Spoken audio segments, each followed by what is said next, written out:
सद्गुरु साहिब कबीर के 627वें प्रकट दिवस के अवसर पर 13वां विशाल भंडारे का आयोजन। इस भंडारे में जिला गाजियाबाद के सामाजिक, धार्मिक, राजनीतिक लोगों ने बढ़ चढ़कर हिस्सा लिया और प्रसाद ग्रहण किया। कार्यक्रम का आयोजन सद्गुरु सेवा समिति, युवा विकास प्रयास समिति गाजियाबाद के नेतृत्व में किया गया। आए हुए अतिथियों का वरिष्ठ समाज सेवी सिकंदर यादव ने सभी का आभार भी प्रकट किया।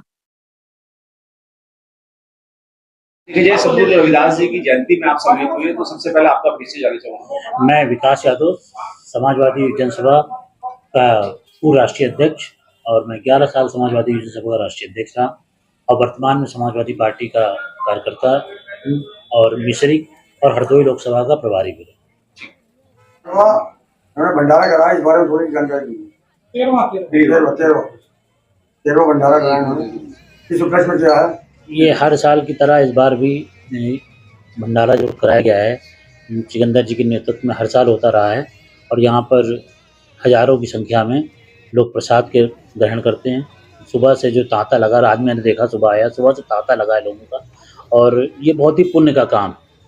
तो मैं देखता रहा हूँ, दूसरी बार मैं भी शामिल हुआ इसमें इस बार, तो ये बहुत पुण्य का काम है और जो सिकंदर जी के नेतृत्व में होता आ रहा है। अध्यक्ष, मेरा एक सवाल है, राजनीति को लेकर के उपचुनाव होने वाले हैं और आप समाजवादी पार्टी के कट्टर नेता हैं, तो बताइए कि क्या लगता है ये जो सीट है कांग्रेस की झोली में जाएगी या सपा की झोली में जाएगी?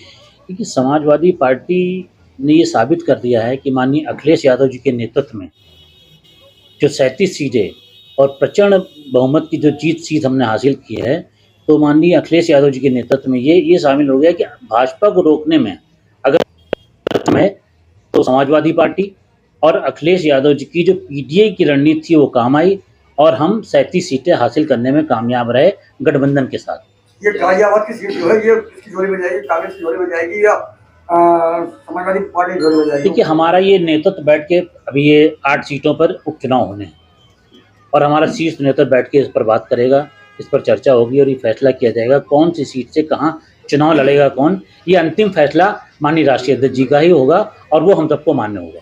इतिहास में पहली बार जो है समाजवादी पार्टी को इतनी बड़ी संख्या में जो है सीटें उत्तर प्रदेश में मिली है। मुलायम सिंह के दौर में भी इतनी बड़ी सीटें नहीं मिली है, तो क्या जो पीडीए की रणनीति काम करी गाजियाबाद में पीडीए की रणनीति के तहत ही प्रत्याशी उतारा जाएगा? देखिए, पीडीए की रणनीति के तहत ही हर जगह प्रत्याशी उतारा जाएगा और जो माननीय जी ने पीडीए की रणनीति के तहत इतनी बड़ी जीत हासिल की है, तो हम लोग इसी रणनीति पर ही आगे चलकर काम करेंगे और हमारा पीडीए आगे बढ़ता जाएगा और समाजवादी पार्टी का कारवां और बड़ा होता जाएगा। आज भंडारे का आयोजन किया गया, किस उपलक्ष्य में भंडारा किया गया, कौन सा भंडारा याद कर रहे हैं? देखिए, 13वां भंडारा हम सद्गुरु साहिब कबीर के प्रकट दिवस पे हर साल करते हैं और आप सभी लोग उसमें रहते हैं। और उपलक्ष्य सिर्फ इतना है कि हमारी ये इच्छा रहती है कि जो हमारे शहर का गरीब आदमी है उसको भोजन हम लोग दे सकें, और साथ ही साथ साहब के प्रकट दिवस पे करने का एक उद्देश्य ये भी है कि देश में जो विघटन की राजनीति आज बड़े दल कर रहे हैं उस पर अगर कोई चोट कर सकता है तो सद्गुरु साहब की शिक्षाएं कर सकती हैं। स्वतंत्रता, समानता, भाईचारा और धर्मनिरपेक्षता की अगर कोई बात करते हैं सद्गुरु साहब करते हैं, तो हमारा उद्देश्य रहता है कि गरीबों को भोजन देने के साथ साहब की शिक्षाओं का प्रचार और प्रसार हो सके और शहर का एक सौहार्दपूर्ण माहौल रह सके। पीडीए की रणनीति को लेकर जो है अखिलेश यादव बिल्कुल उभरे नजर आ रहे हैं और पीडीए ने इस तरीके से दिखा भी दिया, पीडीए का जो वोटर था उसने दिखा भी दिया, पहली बार इतिहास में 37 सीटें देने का समाजवादी पार्टी को काम किया है और राष्ट्र के तीसरे नंबर की पार्टी होगी समाजवादी पार्टी, उसको लेकर क्या कहना है? देखिए, मैं आपको बताऊं, जो राष्ट्रीय अध्यक्ष जी की सरकार 12 से 17 में उत्तर प्रदेश में थी, तो कुछ बड़े चैनलों ने और बड़ी एजेंसियों ने एक सर्वे किया था, तो उसमें राष्ट्रीय अध्यक्ष जी की लोकप्रियता राहुल गांधी जी से भी ज़्यादा है। अब दोनों लोगों ने मिलकर एक लड़ाई लड़ी और उसमें जनता ने बहुत बड़ी संख्या में उनका साथ दिया। और पीडीए की रणनीति का अगर आप देखेंगे तो 85% लोगों की, जो 85% वो लोग हैं जिन पर संसाधन नहीं है, जिन पर स्वतंत्रता नहीं है, जिनका संविधान खतरे में है, तो वो सब लोग एकजुट हुए और राष्ट्रीय अध्यक्ष जी खाली, मुझे लगता है कि उत्तर प्रदेश तक नहीं रहेंगे, आने वाले जो चुनाव है हरियाणा में होने, महाराष्ट्र में होने या बिहार में होने, उसमें भी आप देखेंगे पीडीए की रणनीति काम करेगी और बहुत जल्दी राष्ट्रीय अध्यक्ष जी भारत के पटल पर एक बड़े नेता बन के उभरे। गाजियाबाद सीट को चुनाव को लेकर बात करें, पीडीए की रणनीति तो गाजियाबाद की सीट सटीक बैठ रही है और प्रत्याशी के रूप में आप भी सटीक बैठते हैं। अगर पार्टी आपसे कहते चुनाव होने के लिए, तो आप क्या तैयार हैं? देखिए, ये तो पार्टी का फैसला होगा। हमारे प्रभारी जी हमारे बीच हैं, पार्टी आला कमान जिसको भी आदेश करेगा। कोई भी सैनिक कभी भी अपने कमांडर का आदेश को मना नहीं करता। सैनिक का फर्ज होता है लड़ने, तो ये उनको तय करना है। और ये रणनीति सिर्फ इस उपचुनाव में ही नहीं चलेगी, ये पूरे देश के लिए एक संदेश है। आप जितने भी चुनाव अब आप देखेंगे वो हर एक में ये रणनीति काम करेगी। और जो देश का दलित है, पिछड़ा है, वंचित है, अल्पसंख्यक है, उसने अपने अधिकारों को पहचाना है, उसने जाना है कि उसका संविधान खतरे में, और आज वो एकजुट है। और आगे जितने भी चुनाव आएंगे उसमें सब ये काम आगे बढ़ चढ़ के हिस्सा ले। सुरेंद्र जी, देखा जाए प्रत्येक वर्ष की भांति इस बार भी भंडारा जो है बड़े जोर शोर से चल रहा है और हजारों लोग इसमें जो है भोजन प्राप्त कर रहे हैं। क्या लगता है कि ये परिपाटी आगे भी ऐसी निरंतर जारी रहेगी? देखिए राजकुमार जी, आपको जानकारी होगी, बाबा साहब का जो मऊ में जन्म हुआ, हाँ। तो उनके घर पर साहब के जो उनके दादाजी थे वो सतगुरु साहब कबीर जी को मानने वाले थे। जी जी। और उनके घर पे सत्संग होता था, उनकी वाणी सुनी जाती थी। बाबा साहब जब बड़े हुए तो उन्होंने कहा कि मैंने दार्शनिक मेरे गुरु भगवान बुद्ध हैं, आध्यात्मिक मेरे गुरु सतगुरु कबीर साहब। तो सतगुरु कबीर साहब की जो विचारधारा है वो एकता की विचारधारा है, भारत की विचारधारा है। लोगों में ऊंच नीच का भेदभाव मिटा के, धर्म जाति पे जो वैमनस्य पैदा उसको मिटा के एकता की बात करने के लिए, राष्ट्र को मजबूत करने के लिए विचारधारा है। तो इस भंडारे से हमारा ये उद्देश्य रहता है कि गरीब लोगों को भोजन मिले और साहब की विचारधारा का फैलाव। आपको देखिए यदुवंशी वंश से आते हैं और देखा जाए कहीं ना कहीं वहाँ रामकृष्ण की बात होती है, लेकिन एक तरफ कबीर पंथी की अगर बात की जाए तो वहाँ इन सबको नकारा जाता है। तो इस तालमेल को कैसे आप बैठा के रखते हैं? देखिए, ये जितने भी दुनिया में धर्म है वो सब मनुष्य सर्जित है, मनुष्य ने बनाया।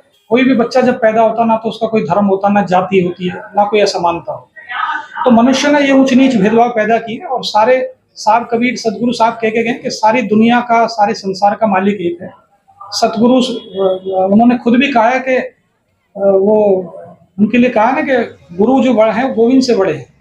गुरु गोविंद दो खड़े काके लागो कहा, बलिहारी गुरु आपने गोविंद दिया बताया। तो साहब का जो पंथ है वो सिर्फ भारत के लिए नहीं, पूरे विश्व में एकता, समानता और स्वतंत्रता की बात करता है।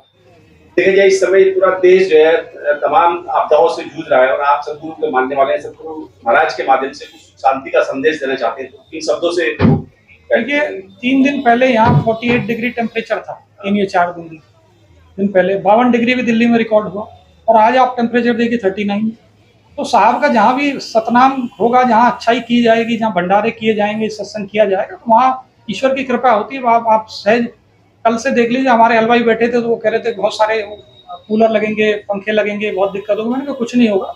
और आप 12 साल से लगातार आप भी मेरे भंडारे में आ रहे हो, तो ईश्वर का नाम जहाँ भी स्मरण किया जाएगा, सच्चे मन से किया जाएगा, तो वहाँ शक्तियाँ, प्रकृति आपका साथ देगी। आखिर में चलते चलते अगर गाजियाबाद की जनता से कुछ कहना चाहते हैं, अगर अखिलेश यादव जी का आशीर्वाद आपको प्राप्त होता है इस चुनाव में, तो क्या कहेंगे गाजियाबाद की जनता?